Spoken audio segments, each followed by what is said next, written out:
All right. Hello, everyone. Hi, everybody. I think we're live. Hi, Jake. Hi. We're Hi, back. Janelle. How are you? Good. How are you? Always glad to be here. Oh, I know. So we are back with another BMC Live.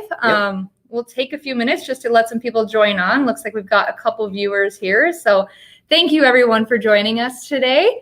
Again, my name is Chanel. I'm the Digital Sales and Marketing Manager here at Bismarck Motor Company, and Jake is kind of a guru of all things.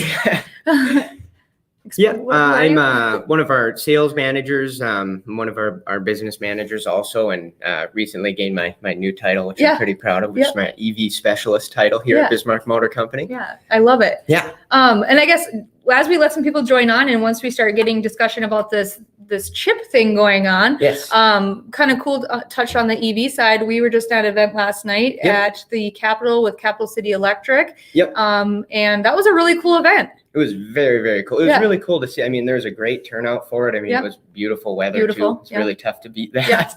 And there are a lot of different EVs out there, and it's really cool to see kind of what's coming down the road, and kind of how our market's kind of changing a little bit in our product lineup too. Absolutely. I thought it was really cool that when we were driving the car, we got some video footage of the ID4. We got a little bit of publicity from it, which was great.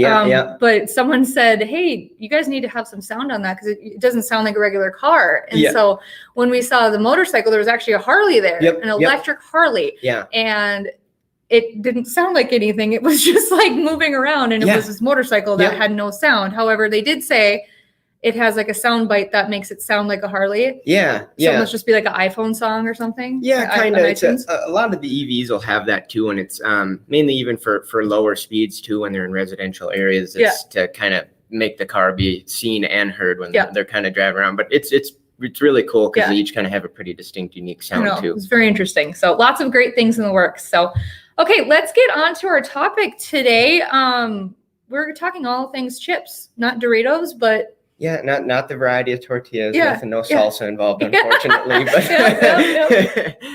So we are talking today about kind of a hot topic in not only automotive industry, but the tech industry in general. Semiconductor chips, right? And what is this chip shortage going on? So stay tuned with us a little bit. We're going to do a question where you guys can win this really fun new mug. I know our mom mugs had such a high demand. And so now we've got this fun mug that is "My dog digs my rides." We had a request for a lot of dog moms out there, dog moms and dads. And so if your furry friend is your co-pilot, stay tuned because you may be able to win the "My Dog Digs My Ride" mug. All right. Yeah, awesome. So I guess, Jake, let's start out. What is a semiconductor chip?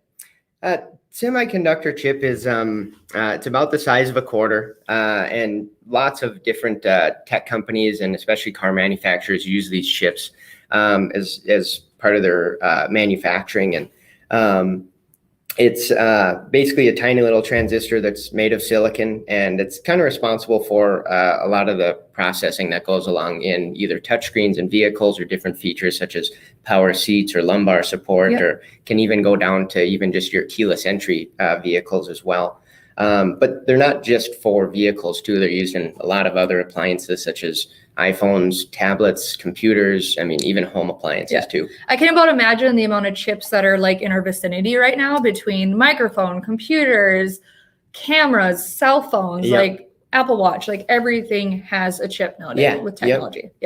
It's wild. And I think that's one thing to remember is the chip shortage is not only impacting automobiles, but it's impacting technology. It's impacting a lot of things that consumers buy anywhere right now too. So if there's anything that you use that has a screen or technology, it more than likely has a chip in it that we're talking about. So I guess that's one of the things that I wanted to ask is in the comments, you want to win this mug. How many chips do you think a car has? So a car right now, how many chips do you think are built in a vehicle right now?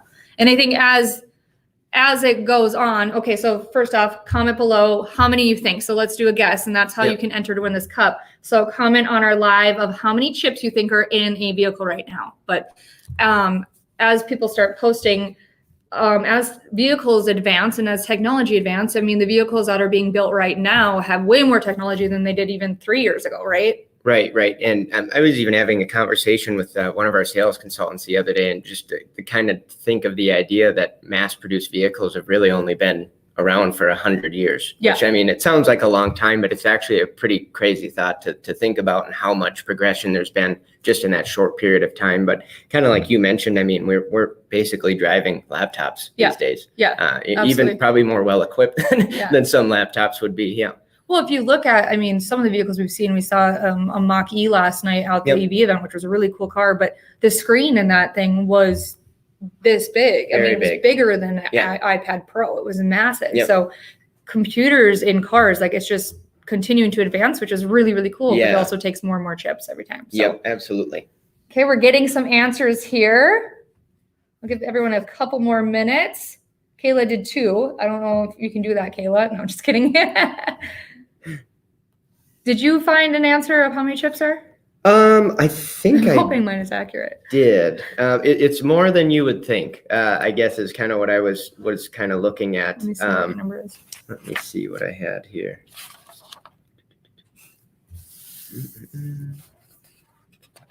Okay. Does that seem right? Yeah, that does. I just want to make sure my Google expert is right over here. Depending on the trim, right? Yeah.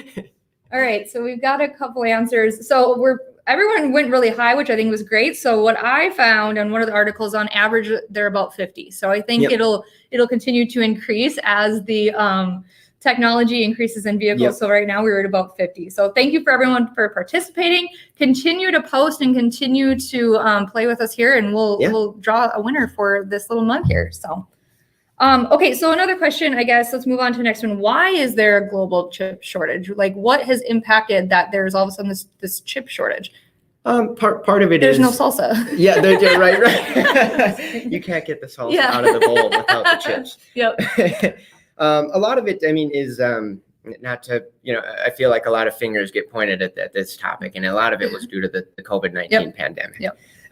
It did, and it wasn't just due to lack of manufacturing, but there was this huge demand for mobile electronics, such as laptops and phones, and a lot of us were working from home, and so we needed to have that mobile technology. That's such a good point. And a lot of the supply ended up going there, but then part of it too was, as everyone thought, we were very unsure what was going to happen, March of 2020, and how things were going to look a year from now. And looking back, thank goodness it ended up the way that it did. Yep.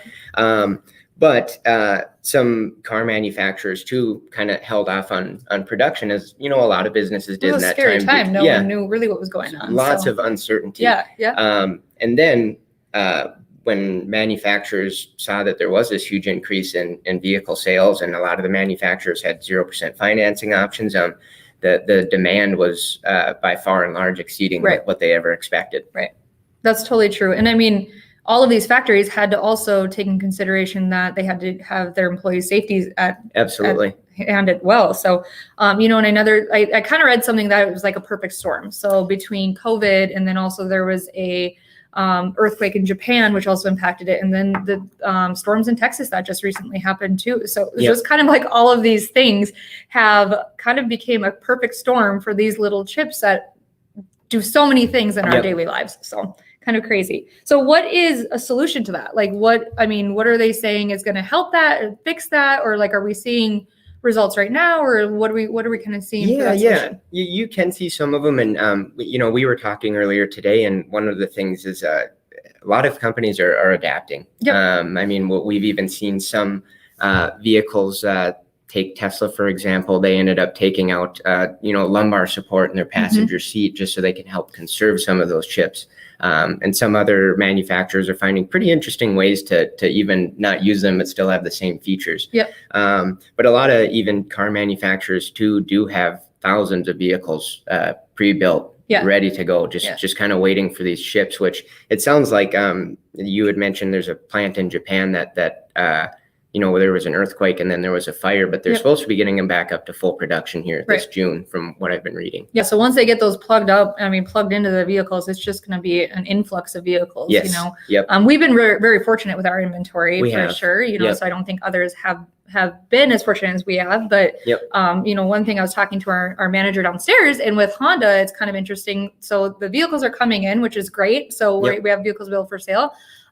But they're holding back one of the key fobs. So you still get the physical key, but since everything's so push button or wireless right now, that secondary fob will just be shipped once the chip is put in. So they're producing the cars, they're getting the cars to the dealerships, which is great for us.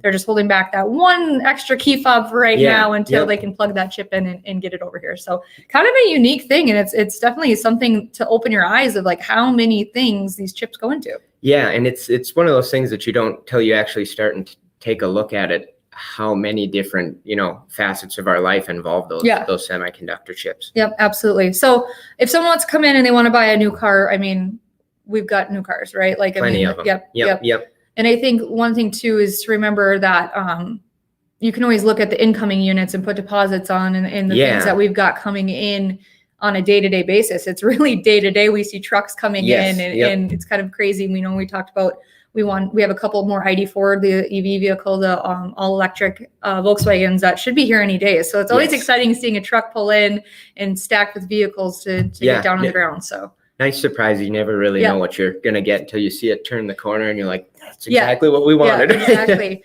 I guess, do you have anything else on the chip shortage that we want to discuss right now? Just to know that it's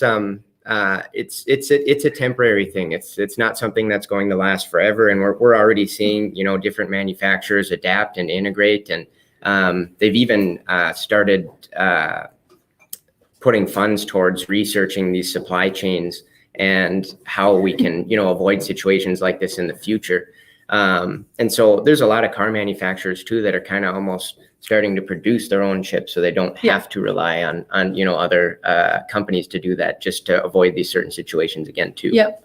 So I guess we just got an update from a outside source. Hold on. What's that? So the amount of chips, so I guess I was incorrect. Those chips, the chip number was back in 1982 of how many chips were in it. So as vehicles have advanced, it's more like about 3,000. Okay, 82 is more like for a cell phone. Yeah, right. So back when I was born, it was like 50. No. Yeah. So thank you for that update to our outside source. I thought 50 seemed really low, and so I'm glad we kind of clarified that. So 3,000. Yeah. 3,000. That's a lot. So if one little chip is missing, can you imagine? Like, well, yeah, and I mean, it's you know, it may be just, you know, like I said earlier, a little feature that's lumbar support, but I love my touchscreen in my vehicle and I want to have that. I don't want a 1982 car. Yeah, right? Exactly. Very cool. And I guess one thing I wanted to add too, so we're going to actually, we liked doing this the other day. So one of our newest models is the Volkswagen Taos, which is an amazing vehicle. We just got 3 of them in, 2 of them have sold already. So it's a hot unit. Yep.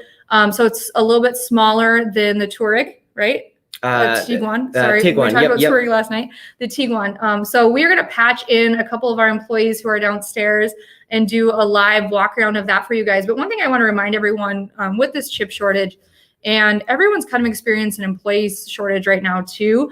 Just be kind. You know, if you're at a restaurant, if you're looking at furniture, if you're looking at, I mean, we're ordering some shirts and there's a little bit of a delay with that too. I think everyone's just experiencing a little bit of a product delay. And so just be kind, be respectful, have some patience with everyone around, with your community members, because we all are kind of experiencing a little bit of a unique situation and essentially a perfect storm.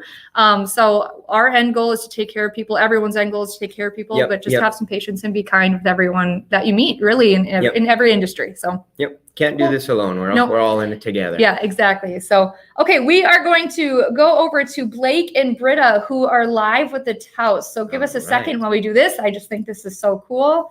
Lovely technology. All right. Hey, Blake. Guys, hear me all right? Yep, we can hear you. Perfect. Right. So we are going to put you on full screen. If you guys want to give us a walk around and introduce yourselves a little bit, okay? Awesome. Well, I'm Blake, digital media specialist here at BMC. Oh, did you guys? No. Okay. Sorry. Blake, digital media specialist here at BMC, and I am here with Britta, one of our sales consultants, and we're going to take a look at the new Volkswagen Taos, one of the new SUVs that just hit from Volkswagen here. So I'm going to turn it over to Britta and just, you know, tell us a few things that you like about this and kind of the cool features about it. Go ahead. Hello, gang. Oh, give me 1 second. 1 second here. Sorry. technical difficulties. Technical difficulties, as always. Don't fire me. At least it's not my technical difficulties. I know, this right? time. There we go. But let's go with this first. How you pronounce it is Taos, like house. So we can get that out of the way. But one of the things, it's the fourth lineup in the SUVs, and it's the smallest lineup. But one of the things that people think was small comes losing cargo. Let's take a look at this. It's got tons of cargo space in here. The seat can go down, and it just, you don't miss anything with cargo in here. But it's a great addition to our lineup. So if someone doesn't want a car, but they want to sit a little bit higher, the Taos is your man right here. Take a look at the wheels. It's just a phenomenal vehicle.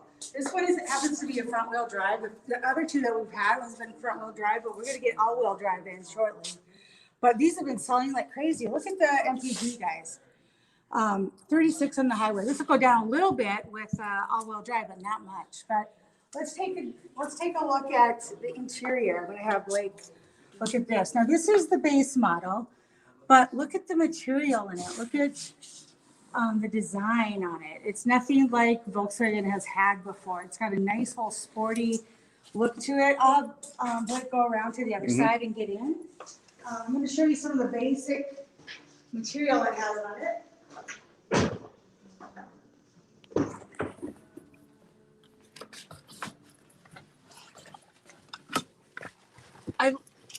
I'm in love with this old vehicle. For one thing, oops, I don't want to start it, but for one thing, this has 158 horsepower, but it has 184 torque. So what that means in our world, for people who aren't in the car business, torque gets you going, horsepower keeps you going. And so this little buggy is fast. It goes. So people who think that little cars are not quick, this will get you going. But this has, look at the cockpit. It's digital. It's all digital. So you've got that in your base model, which is very, very cool. You've got, you're going to have like a lot of, like I said, this is a base model. You're going to have auto headlights. You're going to have adaptive cruise. Not adaptive cruise on this one. I should Apple CarPlay, Android Auto, backup screen. But the next one up, you're going to have our IQ Drive, which will have all the safety equipment on it. So I just wanted to show you guys the nice little SUV that we've got coming in. Come out and try it. All-wheel drive should be coming in shortly. I'm Britt at Bismarck Motor Company. We can sell across the board here, but I love my Volkswagen. So come and see me, Britt at Bismarck Motor Company, 258-1944. Give me a call. Thanks for visiting with us. All right. Thank you guys so much. That was awesome. See you later. Very good. Hi, guys.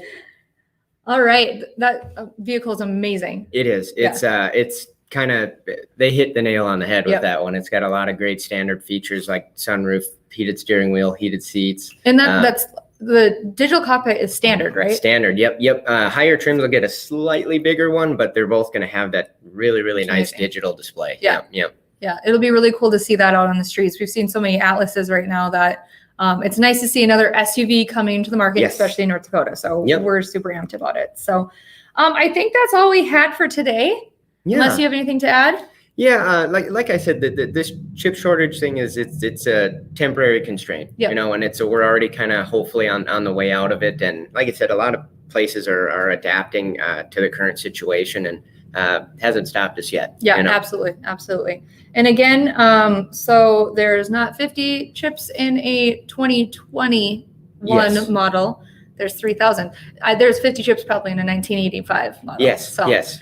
I wasn't incorrect there, but we did get a nice little shout out to Greg B and Kyle from Courtney. Greg B and Kyle are amazing. So that's really great. We love seeing shout outs to our team members who are amazing, and we have a great team. So we will end with that, but thanks again for joining us. If you guys ever want question or answers to your questions, we want content ideas. So just you can DM us or you can post below, like what are some questions you guys have on vehicles or specific vehicles, what's going on in the auto industry, what does this mean in service? Yep. We love to do these, and so we love to give you some more ideas. So Yeah. Yep. awesome. Thanks again, guys. Thanks. Bye-bye.